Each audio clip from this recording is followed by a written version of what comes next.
ರೇಣುಕಾಸ್ವಾಮಿ ಕೊಲೆ ಪ್ರಕರಣದಲ್ಲಿ ಆರೋಪಿಯಾಗಿರುವ ದರ್ಶನ್ ಮತ್ತೆ ಜೈಲು ಪಾಲು. ಹೈಕೋರ್ಟ್ ಕೊಟ್ಟಂತಹ ಬೇಲನ್ನ ರದ್ದು ಮಾಡಿದೆ ಸುಪ್ರೀಂ ಕೋರ್ಟ್. ಕೆಲವೇ ಹೊತ್ತಿನಲ್ಲಿ ಆರೋಪಿಗಳನ್ನ ನ್ಯಾಯಾಧೀಶರ ಮುಂದೆ ಹಾಜರುಪಡಿಸಲಾಗುತ್ತೆ. ಈಗಾಗಲೇ ಈ ಪ್ರಕರಣದಲ್ಲಿ ಏಳು ಆರೋಪಿಗಳ ಜಾಮೀನನ್ನ ರದ್ದುಗೊಳಿಸಿದೆ ಸುಪ್ರೀಂ ಕೋರ್ಟ್. ಈ 7 ಆರೋಪಿಗಳಲ್ಲಿ ಈಗಾಗಲೇ 5 ಆರೋಪಿಗಳು ಸ್ಟೇಷನ್ ನಲ್ಲಿದ್ದಾರೆ. ಆದ್ರೆ ಇಬ್ಬರನ್ನ ಇದೀಗ ಕರೆತರಲಾಗ್ತಾ ಇದೆ. ಅನುಕುಮಾರ್ ಹಾಗೇನೆ ಜಗದೀಶ್, ಇವರಿಬ್ಬರನ್ನ ಇದೀಗ ಚಿತ್ರದುರ್ಗದಿಂದ ಬೆಂಗಳೂರಿಗೆ ಕರೆತರಲಾಗ್ತಾ ಇದೆ. ಇವರನ್ನ ಕರೆತಂದ ನಂತರ ಒಟ್ಟಿಗೆ ಎಲ್ಲರನ್ನ ನ್ಯಾಯಾಧೀಶರ ಮುಂದೆ ಹಾಜರುಪಡಿಸ್ತಾರೆ.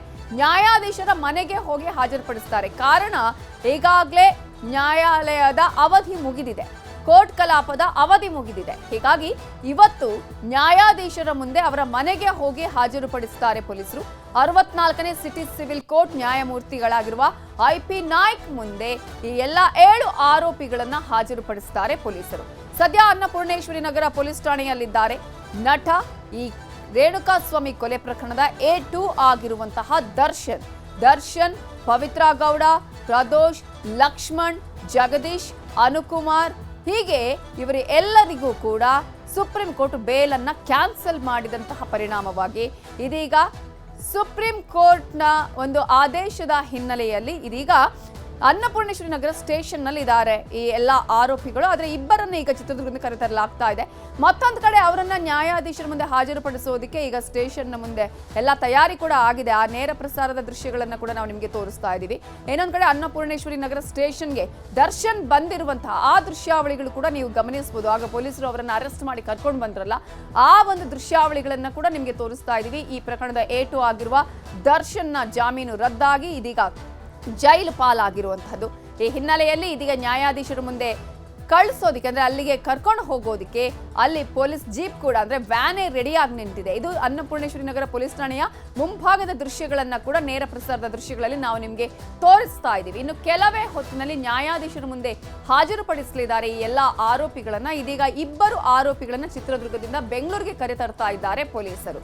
ಸೊ ಆ ನಂತರ ವೈದ್ಯಕೀಯ ಪರೀಕ್ಷೆಯನ್ನು ಅವರಿಬ್ಬರಿಗೆ ಮಾಡಬೇಕಾಗುತ್ತೆ. ವೈದ್ಯಕೀಯ ಪರೀಕ್ಷೆ ಆದ ನಂತರ ನ್ಯಾಯಾಧೀಶರ ಮುಂದೆ ಹಾಜರುಪಡಿಸ್ತಾರೆ.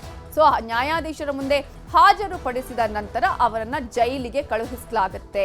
ಈಗಾಗಲೇ ಯಾವ ಜೈಲು ದರ್ಶನ್ಗೆ ಅನ್ನುವಂತಹ ಪ್ರಶ್ನೆ ಇದೆ. ಯಾಕಂದ್ರೆ ಫಸ್ಟ್ಗೆ ಪರಪ್ಪನ ಅಗ್ರಹಾರ ಜೈಲಲ್ಲಿ ಇದ್ದಿದ್ದು, ಆ ನಂತರ ಬಳ್ಳಾರಿ ಜೈಲಿಗೆ ರಾಜಾತಿಥ್ಯದ ಆರೋಪಕ್ಕೆ ಸಂಬಂಧಪಟ್ಟ ಹಾಗೆ ಬಳ್ಳಾರಿ ಜೈಲಿಗೆ ಶಿಫ್ಟ್ ಮಾಡಲಾಗುತ್ತೆ.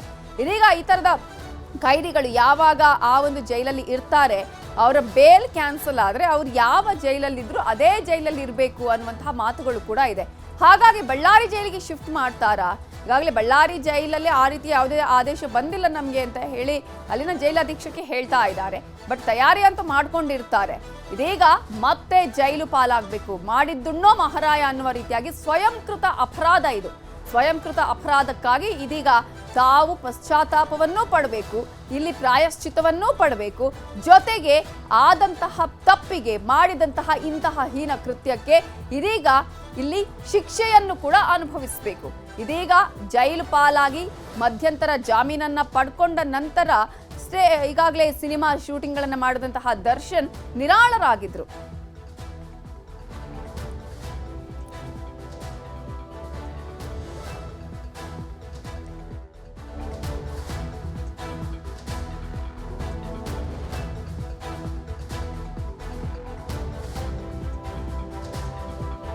ಇದೇ ವಿಚಾರಕ್ಕೆ ಸಂಬಂಧಪಟ್ಟ ಹಾಗೆ ಇನ್ನಷ್ಟು ಡೀಟೇಲ್ಸ್ ಅನ್ನ ಕೊಡೋದಕ್ಕೆ ನಮ್ಮ ರಿಪೋರ್ಟರ್ ಗಂಗಾಧರ್ ವಾಗಟ ಈಗ ಫೋನ್ ಸಂಪರ್ಕದಲ್ಲಿ ಜಾಯಿನ್ ಆಗಿದ್ದಾರೆ. ಗಂಗಾಧರ್, ಈಗ ಆಲ್ರೆಡಿ 5 ಆರೋಪಿಗಳು ಸ್ಟೇಷನ್ ನಲ್ಲಿದ್ದಾರೆ. ಉಳಿದಂತೆ ಇನ್ನು 2 ಆರೋಪಿಗಳ ಬರಬೇಕಾಗುತ್ತೆ. ಪೊಲೀಸರು ಕರ್ಕೊಂಡ್ ಬರ್ತಾ ಇದ್ದಾರೆ. ಎಷ್ಟೊತ್ತು ಆಗ್ಬೋದು? ನ್ಯಾಯಾಧೀಶರ ಮುಂದೆ ಎಷ್ಟೊತ್ತಿಗೆ ಹಾಜರುಪಡಿಸ್ತಾರೆ? ಯಾಕಂದ್ರೆ ನ್ಯಾಯಾಧೀಶರ ಮನೆಗೆ ಈಗ ಕರ್ಕೊಂಡು ಹೋಗ್ಬೇಕು. ಆಲ್ರೆಡಿ ನ್ಯಾಯಾಲಯದ ಅವಧಿ ಕೂಡ ಮುಗಿದಿರುವಂತಹ ಹಿನ್ನೆಲೆಯಲ್ಲಿ ಸೊ ಎಷ್ಟು ಹೊತ್ತಿಗೆ ಇದೀಗ ಅವರಿಬ್ಬರನ್ನ ಕರ್ಕೊಂಡು ಬರ್ಲಾಗುತ್ತೆ? ಎಲ್ಲರನ್ನ ಒಟ್ಟಿಗೆ ಕರ್ಕೊಂಡು ಹೋಗ್ಲಾಗತ್ತಾ, ಹೇಗೆ? ನೇತಾಜನ್ ಈಗ ಎಲ್ಲ ಕೂಡ ಸಿದ್ಧತೆಯನ್ನ ಮಾಡ್ಕೊಂಡಿದ್ದಾರೆ. ಬಹುತೇಕ ನಟ ದರ್ಶನ್, ಪವಿತ್ರ ಗೌಡ ಸೇರಿದಂತೆ ಉಳಿದ ಆರೋಪಿಗಳಿಂದ ಅವರೆಲ್ಲ ಮೆಡಿಕಲ್ ಟೆಸ್ಟ್ ಆಗಿದೆ. ಅನುಕುಮಾರ್ ಮತ್ತೆ ಜಗದೀಶ್ ಚಿತ್ರದುರ್ಗದಿಂದ ಕರ್ಕೊಂಡ್ ಬರ್ತಾ ಇರುವಂತದ್ದು. ಇನ್ನು ಕೆಲ ಹೊತ್ತಲ್ಲಿ ಅವರನ್ನ ಸ್ಟೇಷನ್ಗೆ ಕರ್ಕೊಂಡ್ ಬರ್ತಾರೆ. ಹಾಗೆ ಅದಕ್ಕೂ ಮೊದಲು ಯಾಕಂದ್ರೆ ಈಗ ಸಂಜೆ ಆಗ್ತಾ ಇರುವಂತಹ ಸಮಯ, ಮತ್ತೆ ಇಲ್ಲಿ ಸಾಕಷ್ಟು ಜನ ಅಭಿಮಾನಿಗಳು ಜಮಾವಣೆ ಆಗ್ತಾ ಇರುವಂತದ್ದು. ಈಗ ಸಮಸ್ಯೆ ಆಗ್ಬಾರ್ದು ಅಂತ ಇಮಿಡಿಯೇಟ್ಲಿ ಅವ್ರನ್ನ ಕ್ಲಿಯರ್ ಮಾಡಿ ಈಗ ಕರ್ಕೊಂಡು ಹೋಗಕ್ಕೆ ಎಲ್ಲಾ ರೀತಿಯ ಸಿದ್ಧತೆಯನ್ನ ಮಾಡ್ಕೊಂಡಿದ್ದಾರೆ. ಕೋರಮಂಗಲದ NGV ಬಳಿ ಇರುವಂತಹ ನ್ಯಾಯಾಧೀಶರ ಮನೆಗೆ ಅವರನ್ನ ಹಾಜರುಪಡಿಸುವಂತ ನಿಟ್ಟಿನಲ್ಲಿ ಪ್ರಿಪರೇಷನ್ಸ್ ಮಾಡಿಕೊಂಡಿರುವಂತದ್ದು ಮತ್ತೆ ಹಿರಿಯ ಅಧಿಕಾರಿಗಳು ಸೂಚನೆ ಕೊಟ್ಟಿದ್ದಾರೆ. ಅಲ್ಲಿಗೆ ನೇರವಾಗಿ ಕರ್ಕೊಂಡು ಹೋಗ್ಬೇಕು ಅಂತ. ಮತ್ತೆ ಇಲ್ಲಿ ಕರ್ಕೊಂಡು ಹೋಗುವಂತ ಮಾರ್ಗ ಮಧ್ಯೆ ಆಯಾ ಠಾಣಾ ವ್ಯಾಪ್ತಿಯಲ್ಲಿ ಪೊಲೀಸರು ಜಂಕ್ಷನ್ಗಳಲ್ಲಿ ಎಲ್ಲರೂ ಕೂಡ ಅಲರ್ಟ್ ಇರಬೇಕು ಮತ್ತೆ ಅಲ್ಲಲ್ಲಿ ಬಂದೋಬಸ್ತನ್ನ ಮಾಡ್ಕೊಳ್ಬೇಕು ಅಂತ ಕೂಡ ಸೂಚನೆಯನ್ನ ಕೊಟ್ಟಿದ್ದಾರೆ. ಈಗ ನ್ಯಾಯಾಧೀಶರ ಮನೆಯಲ್ಲಿ ಹಾಜರುಪಡಿಸಿದಂತ ನಂತರ ಸುಪ್ರೀಂ ಕೋರ್ಟ್ನ ಆರ್ಡರ್ ಪ್ರಕಾರವಾಗಿ ಅಲ್ಲಿ ಅವರು ಒಂದು ಡಾಕ್ಯುಮೆಂಟ್ ಅನ್ನ ಕೊಡುವಂತದ್ದು. ಈಗ ನ್ಯಾಯಾಧೀಶರು ಅವರನ್ನ ಕಾರಾಗೃಹ ಕಳಿಸುವಂತ ನಿಟ್ಟಿನಲ್ಲಿ ಯಾವ ರೀತಿ ಒಂದು ಆದೇಶವನ್ನ ಕೊಡ್ತಾರೆ ಅಂತ ಕೂಡ ನೋಡ್ಬೇಕಾಗುತ್ತೆ. ಯಾಕಂದ್ರೆ ದರ್ಶನ್ ಬಳ್ಳಾರಿ ಜಿಲ್ಲೆಯಲ್ಲಿದ್ರು, ಪವಿತ್ರ ಗೌಡ ಪರಪ್ಪನಗರದಲ್ಲಿದ್ರು, ಉಳಿದ ಆರೋಪಿಗಳು ಒಂದೊಂದು ಬೇರೆ ಬೇರೆ ಜೈಲಲ್ಲಿದ್ರು. ಈಗ ಈ ಒಂದು ಕೇಸ್ಗೆ ಸಂಬಂಧಪಟ್ಟಂತೆ ಇಲ್ಲಿ ಪ್ರಮುಖವಾಗಿ ನ್ಯಾಯಾಧೀಶರು ಅವರನ್ನ ಇವತ್ತಿನ ಮಟ್ಟಿಗೆ ಅಕಸ್ಮಾತ್ ಏನಾದ್ರು ಸೆಂಟ್ರಲ್ ಜೈಲಲ್ಲಿ ಇರ್ಲಿ ಅಂತ ಹೇಳ್ತಾರ ಅಥವಾ ಏನಾದ್ರು ಆಯಾ ಜೈಲಲ್ಲಿ ಎಲ್ಲೆಲ್ಲಿದ್ರು ಅಲ್ಲಿಗೆ ಶಿಫ್ಟ್ ಮಾಡಿ ಅಂತ ಹೇಳ್ತಾರ, ಅದ್ರ ಬಗ್ಗೆ ಈಗ ಆ ಒಂದು ನ್ಯಾಯಾಧೀಶರ ಗಮನಕ್ಕೆ ಬರುವಂತದ್ದು. ಈಗ ನ್ಯಾಯಾಧೀಶರು ಹೇಳಿದಂತ ಬಳಿಕ ಒಂದು ಕ್ಲಾರಿಟಿ ಸಿಗುತ್ತೆ. ಸದ್ಯದ ಮಟ್ಟಿಗೆ ಈಗ ಪೊಲೀಸರು ಕೂಡ ಅಂದ್ರೆ ಅವ್ರಿಗೂ ಕೂಡ ಕ್ಲಾರಿಟಿ ಇಲ್ಲ ಎಲ್ಲೆಲ್ಲಿ ಮಾಡ್ಬೇಕು ಅಂತೇಳಿ. ಆದ್ರೆ ಈಗ ಅವರು ನ್ಯಾಯಾಧೀಶರು ಯಾವ ರೀತಿಯಾದಂತ ಒಂದು ಆದೇಶವನ್ನ ಕೊಡ್ತಾರೆ ಅವ್ರು ಅದನ್ನ ಪಾಲನೆ ಮಾಡುವಂತದ್ದು. ಬಹುತೇಕವಾಗಿ ಏನಾದ್ರು ಒಂದು ದೇಟೆ ಬಳ್ಳಾರಿಗೆ ಅವರನ್ನ ಶಿಫ್ಟ್ ಮಾಡಿ ಅಂತಂದ್ರೆ ಬಳ್ಳಾರಿಗೆ ಅವರನ್ನ ರಾತ್ರಿಯೇ ಶಿಫ್ಟ್ ಮಾಡುವಂತ ಸಾಧ್ಯತೆಗಳು ಕೂಡ ಇರುತ್ತೆ. ಯಾಕಂದ್ರೆ ಡೇ ಟೈಮ್ ಅಲ್ಲಿ ಅಲ್ಲೆಲ್ಲ ಅಭಿಮಾನಿಗಳು ಜಮಾವಣೆ ಆಗುವಂತದ್ದು, ಲ್ಯಾಂಡ್ ಆರ್ಡರ್ ಸಮಸ್ಯೆ ಆದ್ರೆ ಬೇಡ, ನೇಟೆ ಅವರನ್ನ ಶಿಫ್ಟ್ ಮಾಡಿದ್ರೆ ಒಳ್ಳೇದು ಅನ್ನೋ ರೀತಿಯ ಅಭಿಪ್ರಾಯಗಳು ಪೊಲೀಸ್ ಅವರ ಒಂದು ಸಿಬ್ಬಂದಿ ಅಧಿಕಾರಿ ವರ್ಗದಲ್ಲಿ ಕೂಡ ಇರುವಂತದ್ದು. ಅದಲ್ಲದೆ ಈಗಾಗಲೇ ಪ್ರಿಸನ್ ಡಿಪಾರ್ಟ್ಮೆಂಟ್ DG ಆಗಿರುವಂತಹ ದಯಾನಂದ್ ಅವರು ಕೂಡ ಒಂದು ಹಂತದ ಈಗ ಸೆಂಟ್ರಲ್ ಜೈಲಲ್ಲಿ ಆಗಿರ್ಬೋದು ಮತ್ತೆ ಬೇರೆ ಬೇರೆ ಎಲ್ಲ ಒಂದು ಜೈಲುಗಳಲ್ಲಿ ಈಗ ಅಧಿಕಾರಿಗಳಿಗೆ ಸೂಚನೆಯನ್ನ ಕೊಟ್ಟಿದ್ದಾರೆ. ಹಿಂದೆ ಯಾವ್ಯಾವ ಜೈಲಲ್ಲಿದ್ರು ಅವರಿಂದ ಮಾಹಿತಿಯನ್ನ ಪಡ್ಕೊಂಡಿದ್ದಾರೆ, ಯಾವ್ಯಾವ ಬ್ಯಾರೆಕ್ಗಳಲ್ಲಿದ್ರು ಅದು ಪರಿಶೀಲನೆ ಮಾಡ್ಬೇಕು ಅಂತ ಹೇಳಿದ್ದಾರೆ. ಅದಲ್ಲದೆ ಅಲ್ಲಿ ಮತ್ತೆ ಈ ರೀತಿಯಾದಂತಹ ಮರುಕಳಿಸಬಾರದು ಅನ್ನೋ ನಿಟ್ಟಿನಲ್ಲಿ ಸೂಚನೆಯನ್ನ ಕೊಟ್ಟಿದ್ದಾರೆ. ಅದು ಒಂದು ಕಡೆ ಆದ್ರೆ ಮತ್ತೆ ಈ ರೀತಿಯಾಗಿ ಅಂದ್ರೆ ಅವರು ಸಾಮಾನ್ಯ ಆರೋಪಿಯ ರೀತಿಯಲ್ಲಿ ವಿಚಾರಣಾಧೀನ ಕೈದಿ ರೀತಿಯಲ್ಲಿ ಒಳಗಡೆ ಇರಬೇಕಾಗುತ್ತೆ. ಅವರಿಗೆ VIP ಟ್ರೀಟ್ಮೆಂಟ್ ಕೊಡುವಂತದ್ದು, ಸೌಲಭ್ಯಗಳು ಕೊಡುವಂತದ್ದು, ಅಲ್ಲಿ ಹಿಂದೆ ಆದಂತಹ ಫೋಟೋಗಳೇನು ವೈರಲ್ ಆಗಿತ್ತು ಅದೇ ರೀತಿಯಾಗಿ ಮರುಕಳಿಸಿದ್ರೆ ಸುಪ್ರೀಂ ಕೋರ್ಟ್ ಪ್ರಿಸನ್ ಡಿಪಾರ್ಟ್ಮೆಂಟ್ ಅಧಿಕಾರಿಗಳನ್ನೇ ಕರೆಸ್ತೀವಿ ಅನ್ನೋ ರೀತಿಯಲ್ಲಿ ಅವ್ರ ಮೇಲೆ ಆಕ್ಷನ್ ತಗೊಳ್ತೀವಿ ಅಂತ ಹೇಳಿದ್ದಾರೆ. ಮತ್ತೆ ಇದಲ್ಲದೆ ಈ ಒಂದು ಪ್ರಕರಣ ಏನಿದೆ ನವಿತಾ ಜೈನ್, ಪ್ರಕರಣವನ್ನ ಬಹಳ ಗಂಭೀರವಾಗಿ ಸುಪ್ರೀಂ ಕೋರ್ಟ್ ತೆಗೆದುಕೊಂಡಿರುವಂತದ್ದು. ಕೇವಲ ಇದೊಂದು ಆರ್ಡರ್ ಅಷ್ಟೇ ಅಲ್ಲ, ಈ ಆರ್ಡರ್ ಇಡೀ ಒಂದು ಎಲ್ಲ ಬೇರೆ ಬೇರೆ ಹೈಕೋರ್ಟ್ಗಳಿಗಾಗಿರ್ಬೋದು, ಕಾರಾಗೃಹಗಳಿಗೆ ಲ್ಯಾಂಡ್ ಮಾರ್ಕ್ ತೀರ್ಪು ಅನ್ನೋ ರೀತಿಯಲ್ಲಿ ಹೇಳಿರುವಂತದ್ದು. ಮತ್ತೆ ದೇಶದ ಎಲ್ಲಾ ಹೈಕೋರ್ಟ್ ರಾಜ್ಯಗಳೆಲ್ಲ ಬೇರೆ ಬೇರೆ ರಾಜ್ಯಗಳ ಹೈಕೋರ್ಟ್ ಏನಿದೆ ಎಲ್ಲರಿಗೂ ಕೂಡ ಈ ಆರ್ಡರ್ ಹೋಗ್ಬೇಕು. ಅಲ್ಲದೆ ಎಲ್ಲಾ ಪ್ರಿಸನ್ ಡಿಪಾರ್ಟ್ಮೆಂಟ್ಗಳಿಗೂ ಕೂಡ ಈ ಆರ್ಡರ್ ಹೋಗ್ಬೇಕು. ಇದು ಒಂದು ಆ ರೀತಿಯಾಗಿ ಹೇಳುವ ಮೂಲಕವಾಗಿ ಎಲ್ರಿಗೂ ಒಂದು ಎಚ್ಚರಿಕೆ. ಆಫೀಸರ್ಸ್ ಏನಿದ್ದಾರೆ ಪ್ರಿಸನ್ ಡಿಪಾರ್ಟ್ಮೆಂಟ್ ಆಫೀಸರ್ಸ್ ಅವರೆಲ್ಲರೂ ಕೂಡ ಈ ರೀತಿ ಕೊಲೆ ಮಾಡಿರುವಂತ ಹೋಗುವಂತ ಆರೋಪಿಗಳಿಗೆ ಈ ರೀತಿ ರಾಜಾತಿಥ್ಯ ದೊರಕುವಂತಾದ್ರೆ ಯಾವ ರೀತಿ ಸರಿ ಅನ್ನೋ ರೀತಿಯಲ್ಲಿ ಅಭಿಪ್ರಾಯವನ್ನು ವ್ಯಕ್ತಪಡಿಸಿರುವಂತದ್ದು. ಮತ್ತೆ ತೀವ್ರವಾದ ತರಾಟೆಯನ್ನು ಕೂಡ ತೆಗೆದುಕೊಂಡಿರುವಂತದ್ದು ಆ ಫೋಟೋ ವಿಚಾರವಾಗಿ. ಈಗ ಏನು ಸುದೀರ್ಘವಾದಂತಹ ಒಂದು ರಿಪೋರ್ಟ್ ಕೂಡ ಈಗ ಒಂದು ತೀರ್ಪನ್ನ ಸುಪ್ರೀಂ ಕೋರ್ಟ್ ಕೊಟ್ಟಿದೆ. ಈಗ ಆರೋಪಿಗಳೆಲ್ಲರೂ ಕೂಡ ಅನ್ನಪೂರ್ಣೇಶ್ವರ ಸ್ಟೇಷನ್ ಅಲ್ಲಿ ಇರುವಂತದ್ದು. ಇನ್ನ ಕೆಲವು ಹೊತ್ತಲ್ಲಿ ಅವರನ್ನ ಕರ್ಕೊಂಡು ಹೋಗ್ತಾರೆ. ಕರ್ಕೊಂಡು ಹೋಗುವಂತ ಸಂದರ್ಭದಲ್ಲಿ ಅಲ್ಲಲ್ಲಿ ಪೊಲೀಸರು ಬಂದೋಬಸ್ತ್ ಮಾಡ್ಕೊಂಡು ಆ ನ್ಯಾಯಾಧೀಶರ ಮನೆಗೆ ಹಾಜರುಪಡಿಸ್ತಾರೆ. ನ್ಯಾಯಾಧೀಶರು ಯಾವ ರೀತಿ ಪ್ರಿಸನ್ಗಳಿಗೆ ಯಾವ ರೀತಿ ಕಳಿಸ್ಬೇಕು ಅಂತ ಹೇಳಿದ್ರೆ ಆ ರೀತಿ ಅವರು ಶಿಫ್ಟ್ ಮಾಡ್ತಾರೆ. ಒಂದ್ ವೇಳೆ ಎಲ್ಲರನ್ನು ಕೂಡ ಪರಪ್ಪನಗರಕ್ಕೆ ಶಿಫ್ಟ್ ಮಾಡಿ ಅಂತ ಹೇಳಿದ್ರೆ ಪರಪ್ಪನಗರಕ್ಕೆ ಶಿಫ್ಟ್ ಮಾಡುವಂತದ್ದು. ನವಿತಾ ಜೈನ್, ಈಗ ಗಂಗಾಧರ್, ಈಗ ಒಂದ್ ವೇಳೆ ಬಳ್ಳಾರಿಗೆ ಕರ್ಕೊಂಡು ಹೋಗ್ಬೇಕಂದ್ರೆ ಅಂದ್ರೆ ಮಧ್ಯಂತರ ಜಾಮೀನು ಪಡ್ಕೊಂಡಂತಹ ಸಂದರ್ಭದಲ್ಲಿ ಕೂಡ ಬಳ್ಳಾರಿ ಜೈಲಲ್ಲೇ ಇದ್ರು. ಈಗ ಲಾಸ್ಟ್ ಟೈಮ್ ಬಳ್ಳಾರಿ ಜೈಲಿಗೆ ಶಿಫ್ಟ್ ಮಾಡುವಾಗ ಅರ್ಲಿ ಮಾರ್ನಿಂಗ್ ಕರ್ಕೊಂಡು ಹೋಗಿದ್ದನ್ನು ಕೂಡ ನಾವು ಇಲ್ಲಿ ನೆನಪಿಸಿಕೊಳ್ಳಬಹುದು. ಯಾಕಂದ್ರೆ ಭದ್ರತಾ ದೃಷ್ಟಿಯಿಂದ ಈ ಸಲ ಹಾಗೆ ಆಗುವ ಚಾನ್ಸಸ್ ಇದೆಯಾ ಅಥವಾ ನೈಟ್ ಕರ್ಕೊಂಡು ಹೋಗೋ ಚಾನ್ಸಸ್ ಇದೆಯಾ? ಪರಪ್ಪನ ಅಗ್ರಹಾರಕ್ಕೆ ಹೇಳುವಂತಹ ಚಾನ್ಸಸ್ ಎಷ್ಟರ ಮಟ್ಟಿಗೆ ಇದೆ ಇಲ್ಲಿ? ನವಿತಾ ಜೈನ್, ಅಂದ್ರೆ ಈಗ ಪ್ರಮುಖವಾಗಿ ನಟ ದರ್ಶನನ್ನ ಶಿಫ್ಟ್ ಮಾಡುವಂತ ಒಂದು ವಿಚಾರ ಪೊಲೀಸರಿಗೆ ಒಂದು ಚಾಲೆಂಜ್ ಅಂತ ಹೇಳ್ಬೋದು. ಯಾಕಂದ್ರೆ ಅಪಾರವಾದಂತಹ ಅಭಿಮಾನಿ ಬಳಗವನ್ನ ಹೊಂದಿರುವಂತದ್ದು ನಟ ದರ್ಶನ್. ಹೀಗಾಗಿ ಅಲ್ಲಲ್ಲಿ ಜಮಾವಣೆ ಅಂತ ಆದ್ರೆ ವೆಹಿಕಲ್ಸ್ ಅಡ್ಡ ಬರುವಂತದ್ದು, ಅಲ್ಲಲ್ಲಿ ಜಂಕ್ಷನ್ಗಳಲ್ಲಿ ಬರುವಂತ ಸಮಸ್ಯೆ ಆದ್ರೆ ಕಷ್ಟ ಅಂತೇಳಿ. ಯಾಕಂದ್ರೆ ಈಗಾಗಲೇ ಸ್ಟೇಷನ್ ಹತ್ರ ಸಾಕಷ್ಟು ಮಂದಿ, ನೂರಾರು ಮಂದಿ ಜಮಾವಣೆ ಆಗ್ಬಿಟ್ಟಿದ್ದಾರೆ. ಹೀಗಾಗಿ ಅವರನ್ನ ನಿಯಂತ್ರಣ ಮಾಡ್ಬೇಕು, ಮತ್ತೆ ಯಾವುದೇ ರೀತಿಯಾದಂತಹ ಲಾಂಡರ್ ಸಮಸ್ಯೆನೂ ಕೂಡ ಆಗ್ಬಾರ್ದು. ಹೀಗಾಗಿ ಆ ರೀತಿಯಾದಂತವರನ್ನ ಶಿಫ್ಟ್ ಮಾಡುವಂತ ಕೆಲಸಕ್ಕೆ ಮಾಡ್ಬೇಕು. ಈಗ ನ್ಯಾಯಾಧೀಶರು ಒಂದು ವೇಳೆ ಅವರನ್ನ ಬಳ್ಳಾರಿ ಜೈಲಿಗೆ ಹಿಂದೆ ಎಲ್ಲಿದ್ರು ಆ ಜೈಲಿಗೆ, ಯಾಕಂದ್ರೆ ಅವ್ರ ಮೇಲೆ ಅಲಿಗೇಷನ್ ಇರೋದ್ರಿಂದ ಹಿನ್ನೆಲೆಯಲ್ಲಿ ಆ ಜೈಲಿಗೆ ಶಿಫ್ಟ್ ಮಾಡಿ ಅಂತಂದ್ರೆ ಬಳ್ಳಾರಿಗೆ ಅವ್ರನ್ನ ಕರ್ಕೊಂಡು ಹೋಗ್ಬೇಕು.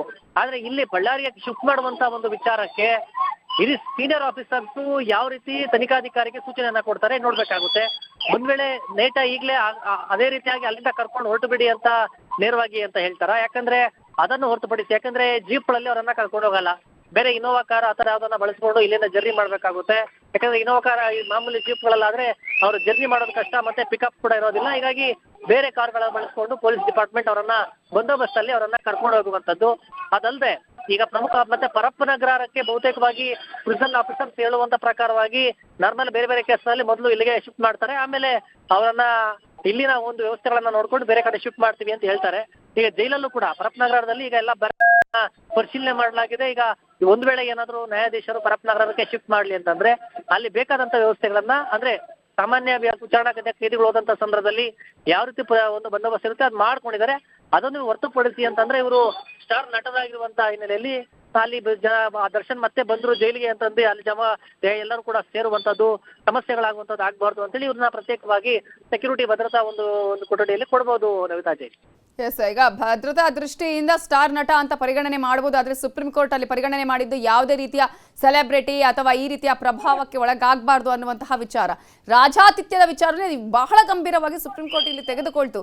ಪ್ರಮುಖವಾಗಿ ಈ ಒಂದು ಪ್ರಕರಣ ಆದಾಗ ಬೆಂಗಳೂರು ಕಮಿಷನರ್ ಆಗಿದ್ದಂಥ ದಯಾನಂದ್ ಅವರು ಇದೀಗ ಹೆಚ್ಚುವರಿ ಕಾರಾಗೃಹದ ಮಹಾ ನಿರ್ದೇಶಕರು ಕೂಡ ಆಗಿದ್ದಾರೆ. ಸೊ ಒಂದು ಯಾವ ರೀತಿಯಾದಂತಹ ಟ್ರೀಟ್ಮೆಂಟ್ ನಿರೀಕ್ಷಿಸಬಹುದು?